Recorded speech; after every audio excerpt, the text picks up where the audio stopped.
Hi guys, चला आज आपण बघणार आहोत कारल्याची झटपट अशी होणारी रेसिपी। त्यासाठी आपण कारले मिठामध्ये अर्धा तास भिजायला घातले होते।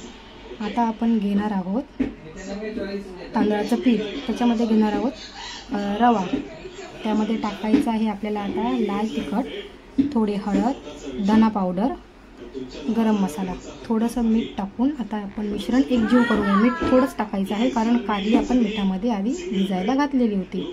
आता आपण तवा गरम करत ठेवलेला आहे, तव्यावर टाकायचं आहे तेल चांगलं गरम करून घ्यायचं आहे, पूर्ण तव्यावर ते पसरवायचं आहे। आता जी आपण कारली मिठामध्ये भिजायला घातलेली ती कारली आपल्याला त्या मिश्रणामध्ये बुडवून आपल्याला शॅलो फ्राय करायचं आहे। व्यवस्थित एकाबरोबर एक आपल्याला ती कारली लावून घ्यायची आहे। पूर्ण तव्यावर कारली आपल्याला लावायची आहे।